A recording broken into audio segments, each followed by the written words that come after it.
¿qué es la fe? Con signos de interrogación. Y vamos a tratar de desarrollar este tema que considero que tal vez es de lo más importante que existe elementalmente en la doctrina cristiana para poder comprender qué es la fe. La diferencia entre creer simplemente o la simpleza de la credulidad y la fe bíblica, que son totalmente opuestos. Dice Hebreos 11:6, pero sin fe es imposible. Esta palabra imposible significa que no existe ninguna otra manera de agradar a Dios. Ya sea que cuando yo obedezco el mandamiento, maridos, amen a vuestra esposa, la amo porque por la fe que Dios me ha puesto y me ha dicho que yo tengo que hacerlo. Si mi motivación no es la fe, no sirvo. Cuando yo doy dinero a la obra de Dios, tiene mi motivación que ser por fe, agradando siempre a Dios. Amo a mi esposa porque quiero agradar a Dios. Amo a mi esposo porque quiero agradar a Dios. Doy porque quiero agradar a Dios. Siempre, siempre la fe tiene que estar detrás de nuestras acciones.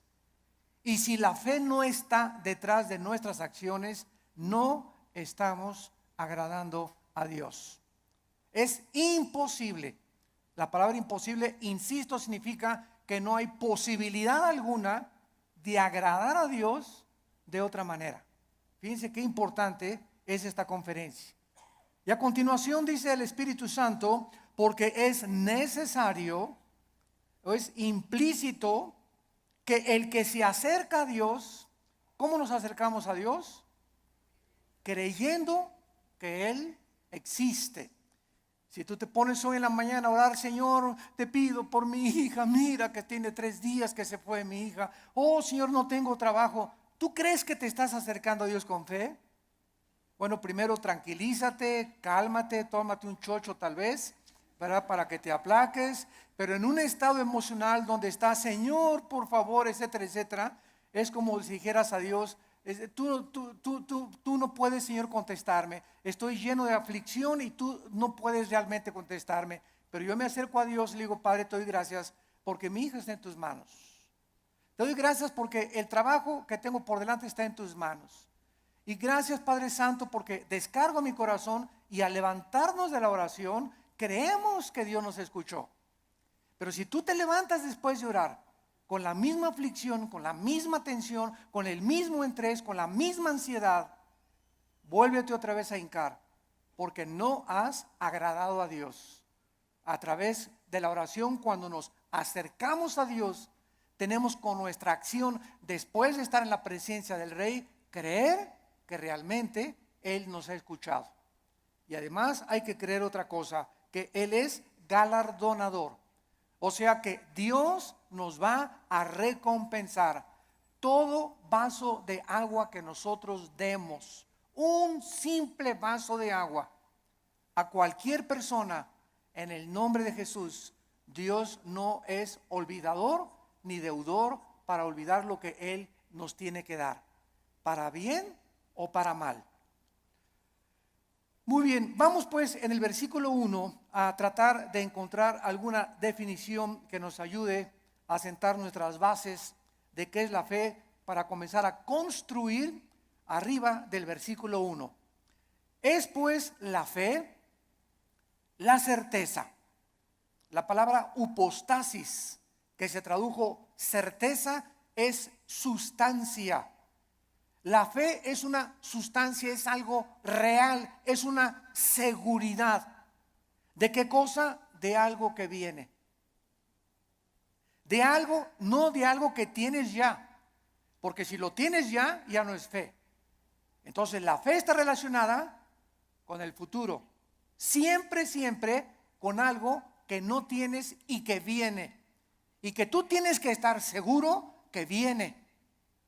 No tengo trabajo ahorita, tengo 3 días sin trabajo, 2 semanas sin trabajo, pero Jehová es mi pastor. Como decía mi esposa hace unos momentos, declaro que soy tu hijo, que nada me faltará, yo voy a mantener mi paz. Mi hijo se fue, mi hija se fue, no tengo trabajo, pero yo tengo la seguridad, la certeza que aunque no lo tengo ahorita, aunque no veo ahorita a mi hija que se componga, ni mi hijo que se componga, y aunque no veo ahorita prospectos del trabajo, lo creo, lo tengo seguro porque tú lo has dicho. No he visto justo desamparado a su descendencia que mendigue el pan. Yo sé que tú me vas a dar el trabajo, Señor. Yo sé que tú me vas a sacar adelante. ¿Por qué? Porque así lo dice tu palabra. Y esta seguridad que tú tienes, dice a continuación, es una convicción, aunque tú no lo estás viendo. Muy bien, vamos pues a tratar de explicar más claramente esto. La fe está relacionada con el futuro y con lo invisible. Con lo futuro y con lo invisible, porque es algo que esperamos en el futuro, ya sea en 3 horas, 4 horas, mañana, pasado un mes, un año, no sé, y al mismo tiempo es algo que no podemos percibir con nuestros 5 sentidos. En el momento en el que nosotros veamos algo, ya no es fe. Porque la fe está relacionada con lo invisible. En el momento que lo veo, ya no es fe. Por eso cuando alguien dice, si yo veo un milagro, voy a creer, esto es la antítesis de la fe. Porque es totalmente lo contrario. Primero tenemos que creer, como lo vamos a ver, para ver. ¿Me están siguiendo? No es ver para creer, sino creer primero para que después puedas ver la gloria de Dios manifestada. Muy bien, la fe es la certeza, es una seguridad de algo que esperamos y es una convicción de algo que nosotros no vemos. Esta certeza, ¿quién nos las da? Porque necesitamos una certeza y necesitamos una convicción para que nuestra fe sea sólida y esté basada en un buen fundamento teológico. Esta certeza nos la da la Biblia. Porque solo en la Biblia puedes encontrar las promesas que son futuras para nosotros. Dice Dios, si tú siembras escasamente, recoges escasamente. Si tú siembras abundantemente, recoges abundantemente. Si tú amas a tu esposa como Cristo amó la iglesia, no te imaginas las bendiciones que vendrán sobre tu vida. Si tú no amas a tu esposa como te estoy mandando en la palabra de Dios, las promesas mías que te tengo preparadas, no las vas a poder ver. Porque no has creído. Porque para que puedas ver la bendición en tu matrimonio, para que puedas ver la bendición en tu noviazgo, para que puedas ver la bendición económica en tu vida y en tus negocios, antes tienes que creerle a Dios y poner en práctica o en acción lo que Dios dice en su palabra. Y la convicción, ¿quién nos las da? El Espíritu Santo. Entonces tenemos íntimamente relacionadas a la Biblia con el Espíritu Santo. No podemos jamás divorciar al Espíritu Santo de la Biblia, ni la Biblia del Espíritu Santo, porque el Espíritu Santo es el autor de la palabra de Dios. Entonces necesitamos entender que el Espíritu Santo es un espíritu de santidad, ¿verdad? Es el espíritu de verdad, es el consolador. Entonces, si yo tengo el Espíritu Santo y quiero caminar con el Espíritu Santo y Él es santo, ¿podrán caminar dos juntos si no estuvieran de acuerdo? No, ¿verdad? Para que yo camine con el Espíritu Santo, tiene que haber santidad en mi vida, porque Él es santo y me toma de la mano. Pero el momento en el que yo camino sin santidad o comienzo a caminar en pecado en la vida, inmediatamente rompo mi comunión con el Espíritu Santo. Me suelta, es tan sensible como una paloma el Espíritu Santo.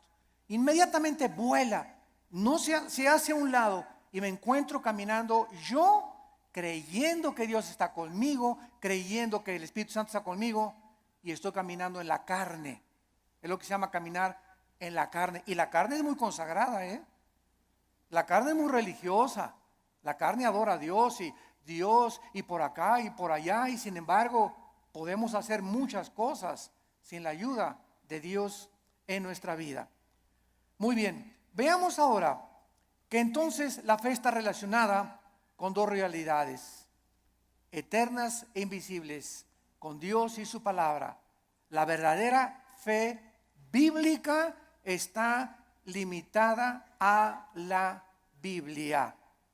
En otras palabras, hace algún tiempo recuerdo que unas personas me dijeron: Armando, ¿por qué eres tan incrédulo? ¿Por qué no crees que el orito que está cayendo del cielo lo manda Dios y las piedras preciosas que están cayendo en nuestra iglesia son de Dios? Y yo les contesté sencillamente: porque Dios no me manda a creer eso.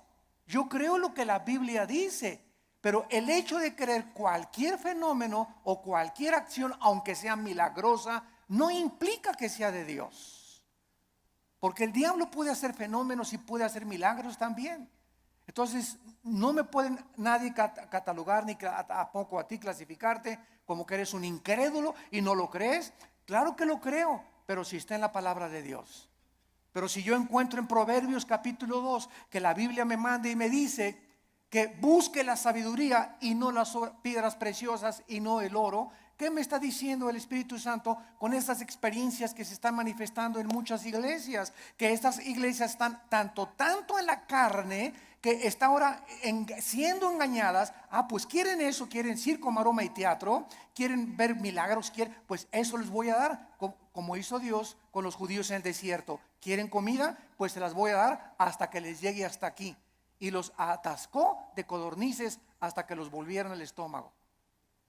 Este es un juicio de Dios. ¿Por qué? Porque Dios nos busca que busquemos sabiduría y que no busquemos, ¿verdad?, las cosas que está cayendo ahorita del cielo. Y mira, hermano, digo, es más diamantina que nada, hombre, esas menso. La fe está relacionada, está íntimamente ligada a la Biblia. Nuestra fe no es un trapo ungido.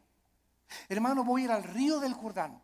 Y cuando vaya a Israel, voy a meter una botellita el agua del Jordán y me la voy a traer y me la voy a echar cuando esté enfermo. O la voy a poner ahí, le voy a ya casi una veladora. Voy a traer agua del Jordán y me voy a bautizar del río Jordán. El agua del río del Jordán y el agua del río Bravo y el agua del río Nilo y el agua del río Támesis en Inglaterra es exactamente igual. El río Jordán no tiene propiedades milagrosas. Es el agua de un río donde hace 2000 años el Señor Jesucristo fue bautizado, pero el agua no tiene nada de milagroso. El río es como cualquier otro río, y el hecho que Jesús y el Bautista hayan bautizado ahí no significa que va a ser agua milagrosa. Estamos retrocediendo otra vez a Roma, a la agua bendita. Antes entraba a la iglesia y le metía la mano y me hacía por mí agua bendita, porque le hicieron así y le atribuían propiedades milagrosas. Esto se llama hechicería. Esto es vulgar hechicería, atribuirle a un objeto, a agua, trapitos o cualquier cosa, poderes milagrosos. Esto es hechicería. Los brujos usan cosas y collares y amuletos, talismanes, patas de conejo. Todo eso está relacionado con el mundo del ocultismo, no con la Biblia. Y les hablo tan claro como el azul del cielo hoy en la mañana, sin tapujos y derecho y a la yugular. Ya no podemos andar con rodeos. Ya no podemos andar diciendo que tenemos que hablar al pan pan y al vino vino. Tú tienes que entender ya claramente qué es la fe. Y ya no estar poniendo un objeto como hace algún tiempo. Me vende un trapito y ahí va la gente y compra el trapito ungido. O te mando este anillo que lo compré en Jerusalén. O este collar que tiene propiedades y porque este predicador en tal parte lo anunció, y van y lo compran y se lo cuelgan y le atribuyen propiedades milagrosas. O ponen el trapito debajo de la almohada y se les va a quitar el dolor de cabeza, o va a traer que la maldición se va a ir de su casa. Todo eso está relacionado con el mundo de la hechicería. Eso ya no es fe. Y esa hechicería está entrando a las iglesias cristianas. ¿Por qué? Bueno, hace 2000 años en la iglesia de Gálatas. En Gálatas 5, versículo 1, el apóstol Pablo, si alguien no lo cree, les dice a los Gálatas: ¿quién los fascinó para no oír la verdad? Y esa palabra fascinar en el griego es hechizar. La iglesia de Galacia estaba hechizada, estaba controlada por demonios que habían entrado en falsos maestros y pastores que esta iglesia tenía, y que les estaba enseñando a los cristianos: es que no es suficiente la muerte de Cristo, necesitas circuncidarte, no necesitas poner árbol de Navidad, no necesitas hacer estas cosas, necesitas ahora agregarle a la obra de la cruz algo extra. Cuando la Biblia dice que cuando Cristo murió en la cruz del Calvario, se finí, caput, se acabó, consumado es, no hay nada que agregarle a la muerte de Cristo para el perdón que hemos recibido. Tratar de, después de la gracia de Dios, decir que necesitamos hacer ciertas cosas para completar la obra de Cristo, estamos llamándole que fue incompleta la muerte de Cristo, y esto es una herejía. Hace algún tiempo, bueno, más bien no algún tiempo, hace algunos días, me entrevistaron en un programa de televisión. Y una de las preguntas que siempre me hacen en Colombia, en Guatemala, donde quiera que voy, es: ¿qué se pierde la salvación? Siempre me preguntan esa pregunta. ¿Por qué? Porque el 65-70% de la cristiandad cree que se pierde la salvación. ¿De dónde sacaron esta doctrina? De un hombre llamado Jacobo Arminio, que enseñó, y porque hay 5 versículos de la Biblia, nada más 5 contra más de 500 versículos en la Biblia que enseñan que la salvación no se puede perder. Además que es ilógico teológicamente. Entonces estos 5 versículos parecen enseñar que la salvación se pierde, como si que te borraré del libro de la vida y que te apartaré y la rama, Juan 15, serán cortados, etcétera, etcétera, que parece indicar que la salvación se pierde. O segunda de Pedro capítulo 2, 22 al 24, que el perro regresa a su vómito, la puerca lavada a lavarse en el lodo. Pero sin embargo, cuando estudiamos estos versículos, nos damos cuenta que los sacaron de su contexto. Miren, es tan simple como esto. Cuando una persona dice que se pierde la salvación, ¿qué está diciendo? Síganme con cuidado. Está diciendo que al llegar al cielo, Pedro le va a decir: a ver, Pancho Pantera, ¿por qué te voy a dejar entrar al cielo? Y tú le vas a contestar: por la gracia de Dios, más me porté bien. Igual a la salvación. Eso es lo que se está diciendo. O sea que la gracia de Dios no fue suficiente. Ahora que ya soy salvo, necesito portarme bien, porque si no me porto bien, pierdo la salvación. Entonces, ¿qué salvación nos dio Dios? ¿Temporal o eterna? Dicen Hebreos 9 y Hebreos 10 que nos hizo eternamente perfectos y santificados. En el momento que recibes a Cristo, recibes la eternidad. Estamos ya en el reino de Dios espiritualmente. La eternidad está dentro de nosotros ya. Pero, y ahora en segundo lugar, ¿por cuántos pecados? Apunta todo esto para que te defiendas. ¿Por cuántos pecados murió Cristo en la cruz? ¿Por los pasados, por los presentes o por los futuros? Por los pasados, los presentes y los futuros. Entonces, si existe un pecado que diga que nos hace perder la salvación, Cristo tendría que volver a morir. Cristo tendría que volver a pagar por ese pecado que te hizo perder la salvación.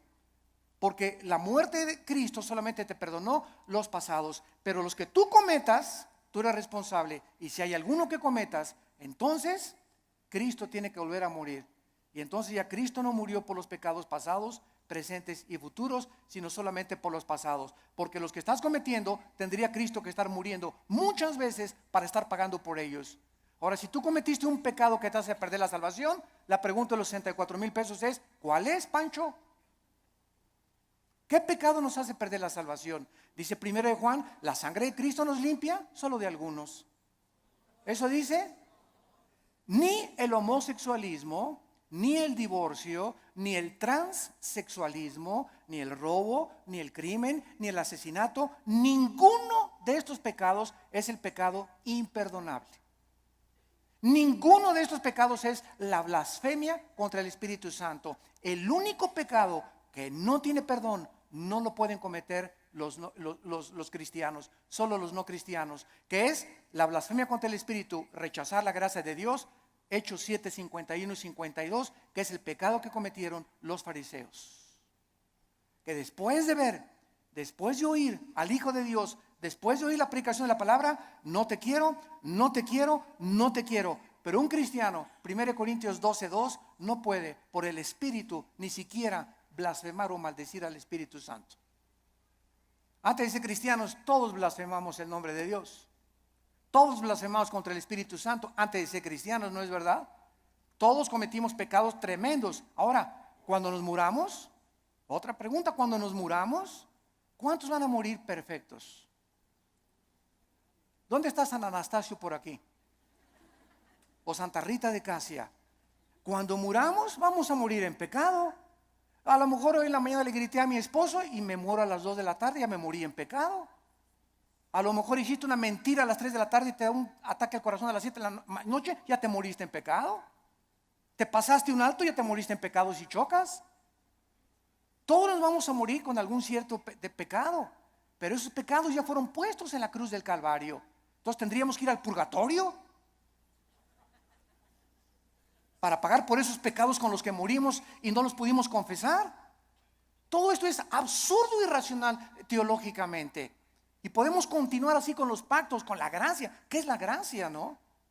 Entonces decir que se pierde la salvación es decir que es la gracia más portarme bien o hacer buenas obras para poder entrar al cielo. La fórmula está equivocada totalmente. Estás reprobado químicamente en la teología. La fórmula es la gracia más nada igual a la salvación. Las buenas obras que nosotros hacemos no son para salvarnos. Ya Cristo pagó por todas mis malas obras pasadas, presentes y futuras. Mis buenas obras que ahora hacemos, síganme con cuidado, Virgen del Socorro. Las buenas obras que nosotros hacemos después de la salvación solamente son para la entrega de recompensas o la pérdida de recompensas en el tribunal de Cristo. El cristiano ya no va a ser juzgado por sus obras en cuanto a la salvación, sino en cuanto a las recompensas. Y la fidelidad va a ser altamente recompensada por Dios. Un vaso de agua que hayamos dado, lo que hemos hecho en el nombre de Dios, pero no está relacionado ya con la salvación. Ya hemos sido justificados por la fe, ya hemos sido santificados y ya hemos sido glorificados desde antes de la fundación del mundo.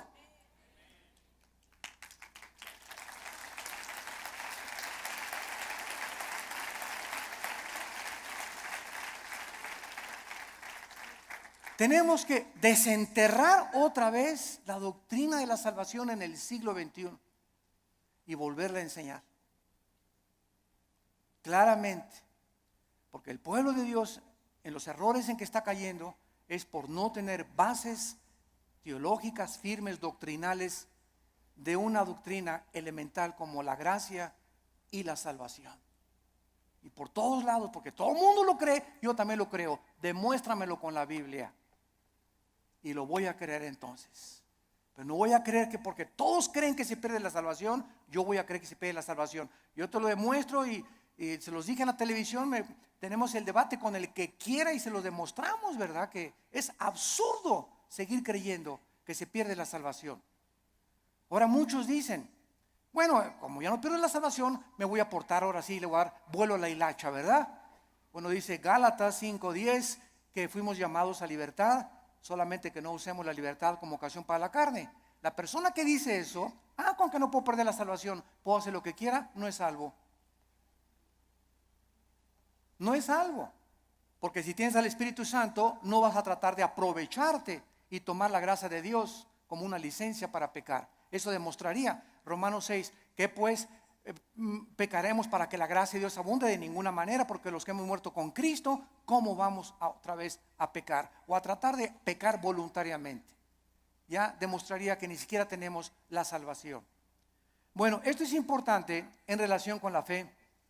Y vamos a ver ahora algunos ejemplos de la fe en algunos versículos en el Antiguo y en el Nuevo Testamento. Vamos a ver en primer lugar el Salmo 27, para que veamos cómo operó la fe en el Antiguo Testamento y tengamos bases más profundas acerca de nuestra fe. Vuelvo a repetir, la fe está relacionada con el futuro y con lo invisible. La antítesis de la fe sería ver, porque caminamos por fe, no por vista. La vista queda excluida de la fe. Y si camino por vista, está excluida la fe. Una de otra están excluidas. No pueden ser las dos verdad. O camino por fe sin ver, o veo y ya no camino por fe. ¿Está claro? Es muy importante aceptar este concepto. Si caminamos por vista, ya no necesito la fe. Si camino por fe, no necesito la vista. Cada una excluye, insisto, la otra. Esto es contrario a lo que el mundo dice. Ver para creer. Esa es la filosofía del mundo. Esa es la dimensión en la que el mundo se mueve. Nosotros hemos entrado a otra dimensión totalmente que dice lo contrario, que necesito primero creer para poder ver. Dice el Salmo 27, versículo 13, cuando David se encontraba afligido, perseguido por Saúl, sin trabajo, escondido en una cueva, criticado, sus hijos de David se volvieron contra él. Bueno, el pobre David, ¿verdad?, tenía todo tipo de tribulaciones iguales a las que tenemos muchos de nosotros. Y David nos manifiesta y nos exhibe una verdad preciosa. Y dice el Salmo 27:13, hubiera yo desmayado, me hubiera tirado la toalla, me hubiera yo desalentado, ya hubiera querido ya ni siquiera ser cristiano, ya ni siquiera quería ir a la iglesia, ya estaba harto. Si yo hubiera mantenido esta actitud mental, hubiera yo desmayado. Me hubiera tirado ya al suelo, ya no quiero ni siquiera vivir. Estoy harto de todo, de mis papás, de la iglesia, de esto, del gobierno. Y sobran cosas que nos pueden llegar a pensar esto. A menos que, repito, seas San Anselmo.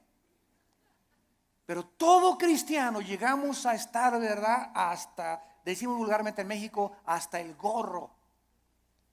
¿No te has sentido así? No levante la mano. Porque yo estoy seguro que todos la levantaríamos. Si no has experimentado esto, lo vas a experimentar cuando estés casado, o cuando no estés, o cuando nazcan los hijos, o cuando nazcan los nietos.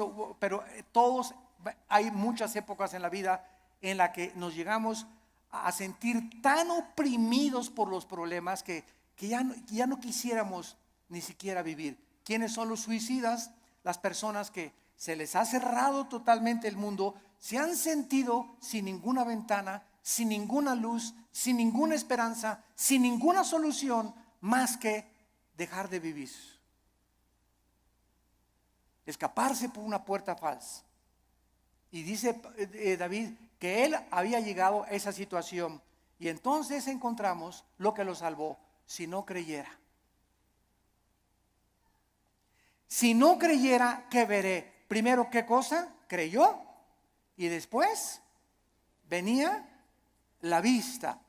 Si yo no hubiera creído que voy a salir de esta situación y que Dios me va a mandar otro esposo, otro novio, que viene el trabajo, si yo no hubiera creído en las promesas de Dios, ya desde cuándo me hubiera aventado desde el puente hasta abajo. ¿Qué es lo que nos sostiene? Creer lo que Dios nos ha dicho. Esa es la fe, lo que nos ha dicho en su palabra. Hubiera yo desmayado si no creyese. Y dice 1 de Pedro 1:5 que somos guardados por el poder de Dios mediante la fe. En otras palabras, cuando nos encontremos así, y créame que muchas veces al mes yo llego así en la noche, en la mañana cuando me levanto, con el Señor, cansado, ¿verdad? Con problemas, presiones emocionales, el mundo, el petróleo, la caída del dólar, problemas aquí, problemas allá, familiares. Bueno, sobran cosas para desalentarnos en la vida, sobran cosas para amargarnos, sobran cosas para desilusionarnos. Entonces ahí es cuando, en lugar de que te desmayes y te rindas y digas, tiro la toalla, me bajo del caballo, ya no quiero, andamos así con el caballo, cayéndonos del caballo. En ese momento recuerdo, oh Señor, tú eres poderoso, tú eres grande, soberano, y comienzas a sentir otra vez en el caballo y agarras las riendas. Señor, aunque no lo vea, y aunque vea todo que se está cayendo y no vea soluciones y vea el cuadro oscuro a mi alrededor, oh Dios, yo sé que tal vez hoy en la tarde o mañana veré tu bondad. Me vas a sacar del pozo de la desesperación, me vas a pintar un nuevo futuro, vas a solucionar mis problemas, y por eso sigo en mi caballo y rajámonos pinto, échele velocidad y vamos adelante. No te me rajes, México lindo y querido.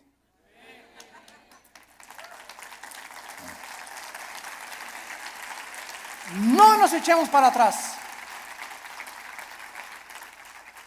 Vamos 2-0. Pues ya. Puro gringote de 1.90, 1.95. No, ya no la hacemos. ¿Cómo que no la hacemos? ¿Cómo que no? Ándele, ¿cómo que no la hacemos? Y eso de veras nos infunde ánimo, porque es un cuadro físico de lo que espiritualmente debemos hacer nosotros. Crecernos al castigo. Ya no hay trabajo.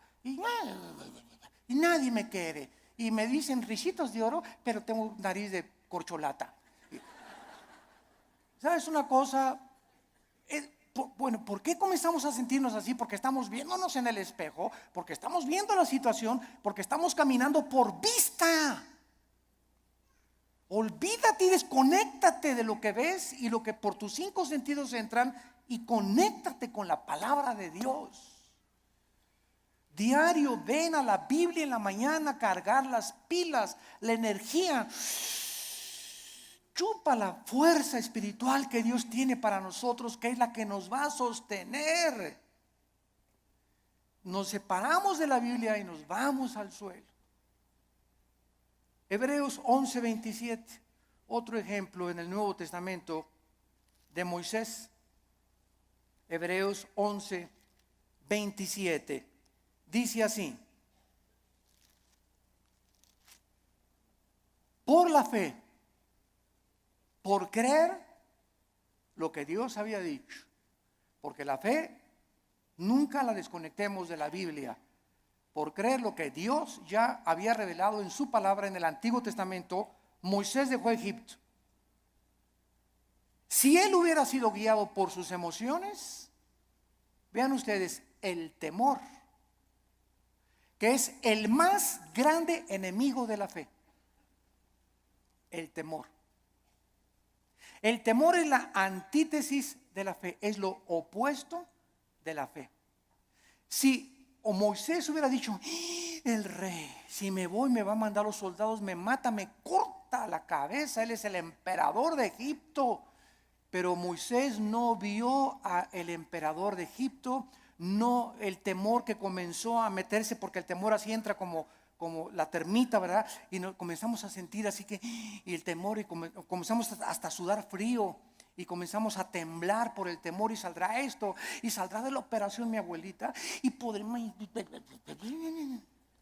y dejamos que nos domine esta emoción, comenzamos a alejarnos de Dios, y comenzamos a perder el poder de Dios que está viviendo por fe.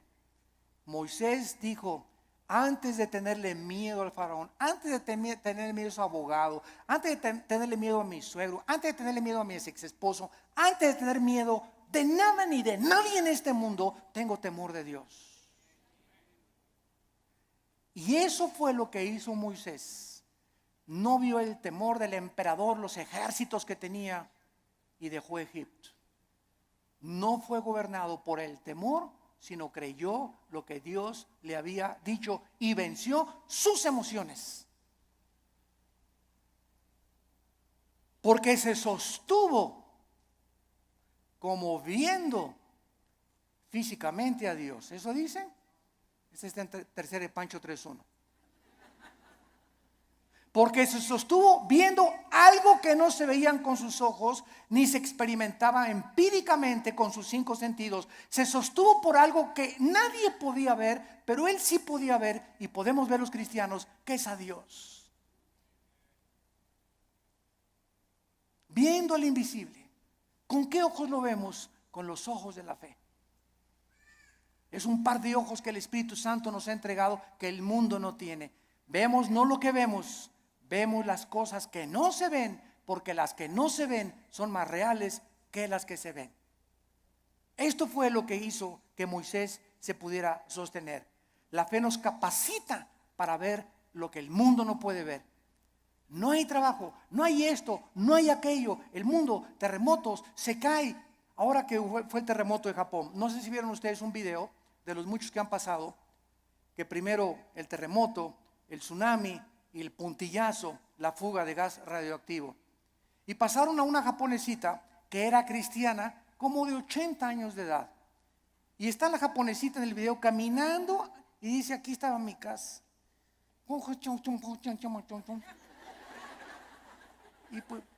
Y para todos lados estaba viendo, y ahí estaban mis hijos, y ahí vivía mi sobrino, y se queda la japonesita como de 80 años de edad, sin nada ni nadie en el mundo,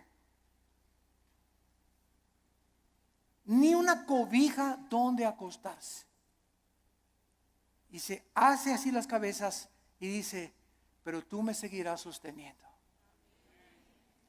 Bueno, las lágrimas comenzaron a caer de mis ojos. Pero fue así una cosa, ¿verdad? Para poner una película. Ahí estaba mi familia, ahí estaban mis papás, ahí estaban mis hijos, mis nietos, aquí estaba mi casa.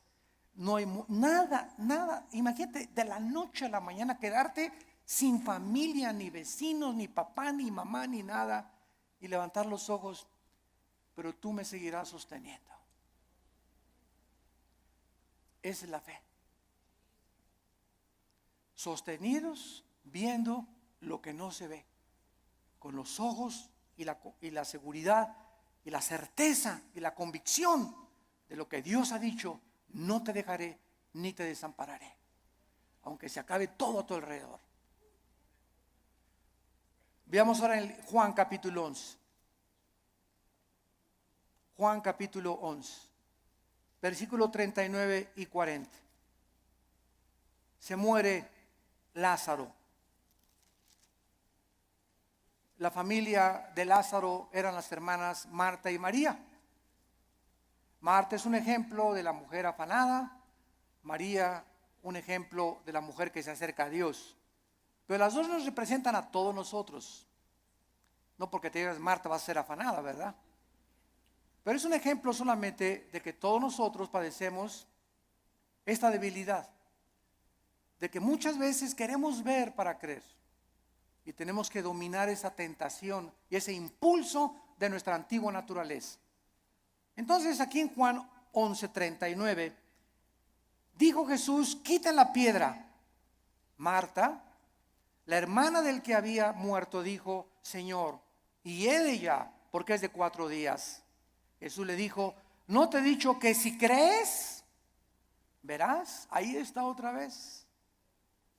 Marta, tú no tenías que haber visto que se alivió ahorita. Hemos llegado al punto que lo dejé morir, porque Cristo dejó morir a Lázaro. ¿Se acuerdan que cuando le avisaron: Señor, Lázaro se está muriendo? No hizo caso. Y era el mejor amigo de Jesús, y la familia que lo hospedaba y le daba de comer a Jesús, y tenía según un cuartito especial para Jesús cuando pasaba por ahí Jesús.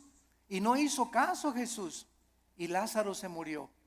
Y ya que tenían 3 días, Jesús dice a los discípulos: vamos a donde está Lázaro. Y ahora sí, como decimos en México, ¿ya para qué? ¿Ya para qué? ¿Ya para qué? Pues ¿cómo que ya para qué? Pues eso decimos nosotros. Pero no lo dice Jesús ni Dios tampoco. Y llega Jesús, los discípulos, ¿ya para qué, Señor? ¿Ya para qué? Ya pierdes tu tiempo. Y es que todo, dice Cristo, lo hice llegar a este punto y te estoy haciendo llegar a este punto donde pierdas tu trabajo, donde tengas esa enfermedad, donde pases esto. Estoy llevando las cosas al extremo para que cuando estén en el extremo, ahí pueda yo ser grandemente glorificado por tu vida.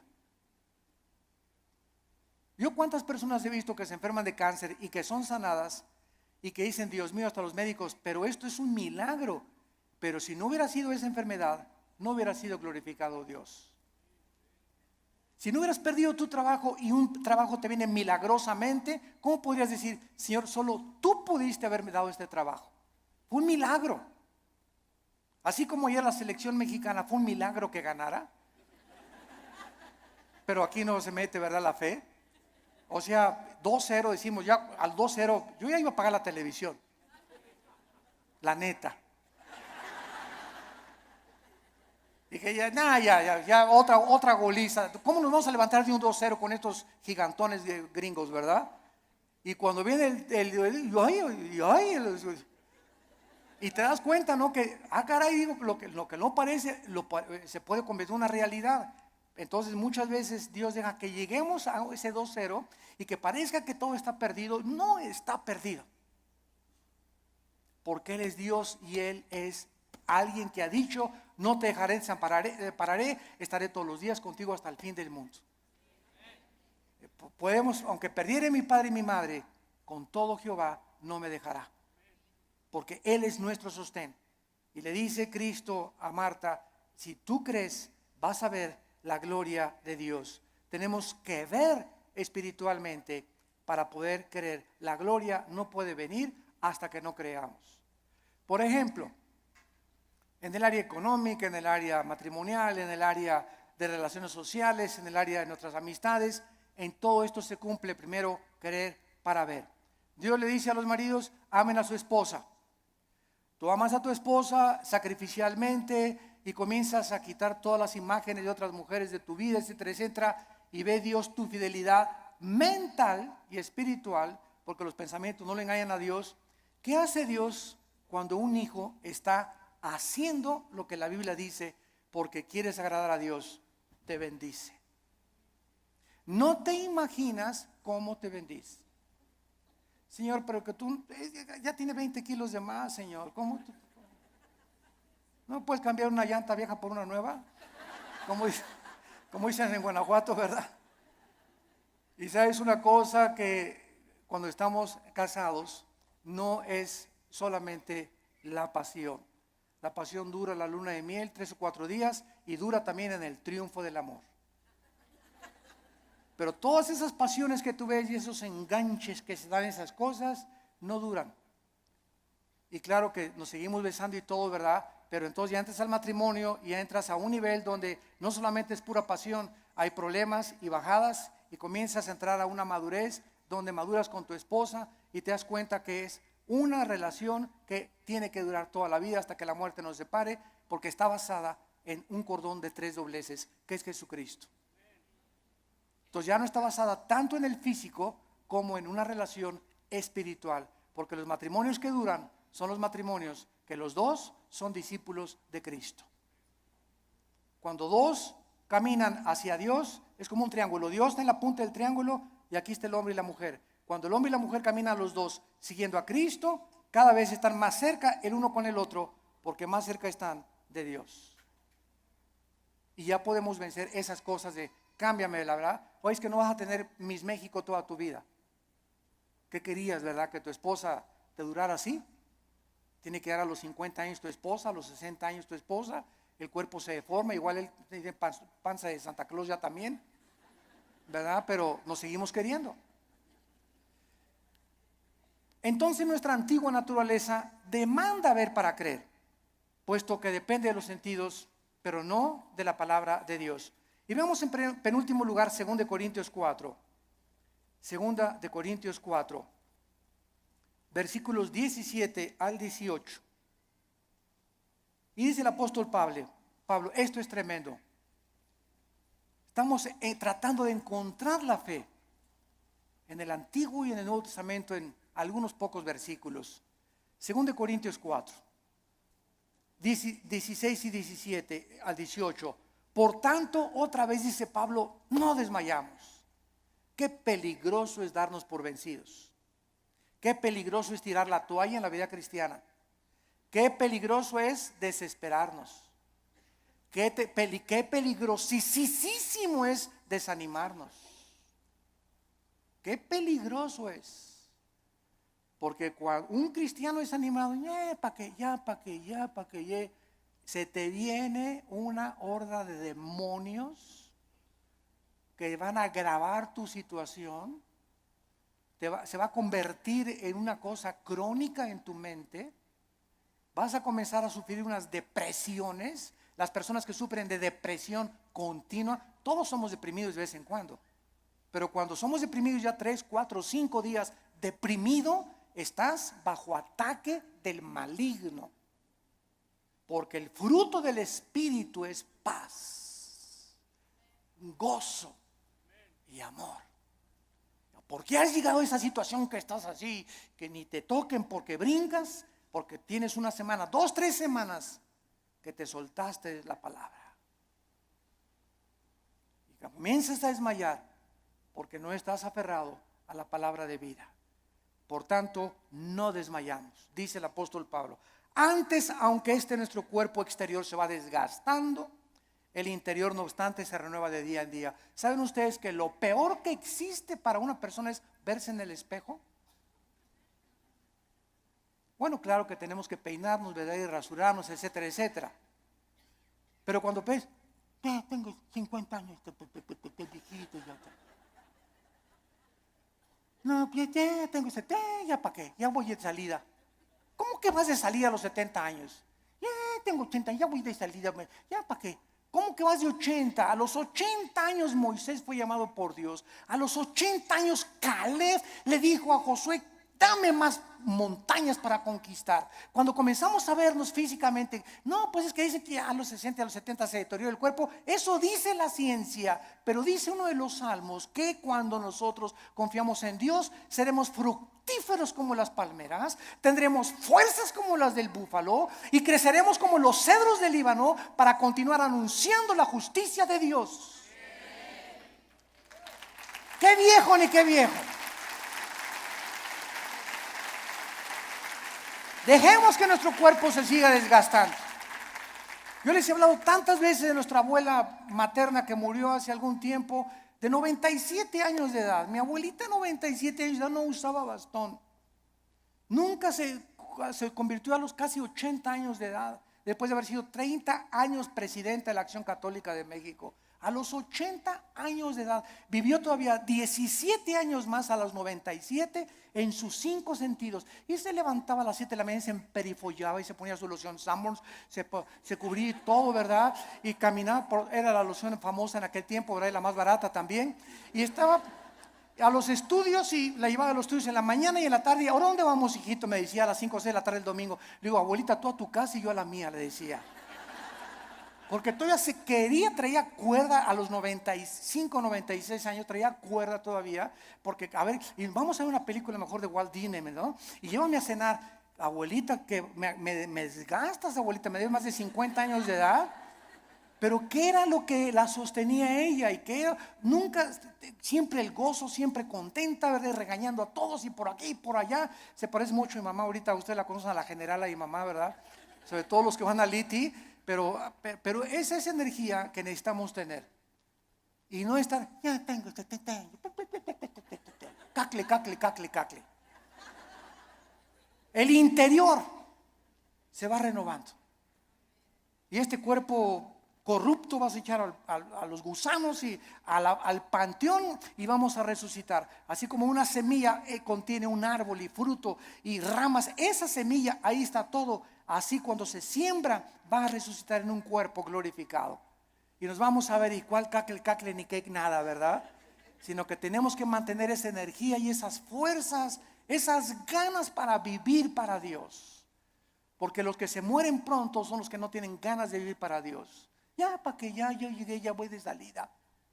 Tienes que hablarle a tus nietos y tienes que hablarle a tus viejitas y tienes que ir a los asilos a predicar. No te encierres nada más, cacle. Nada, hay mucho que hacer todavía. La energía la tenemos por dentro y olvídate por afuera. No te veas en el espejo. Ve lo que Dios está haciendo internamente con tu alma. Dice Pablo, porque esta leve tribulación momentánea, miren nada más cómo considera Pablo la vida. En primer lugar, los problemas, las aflicciones y los sufrimientos son leves.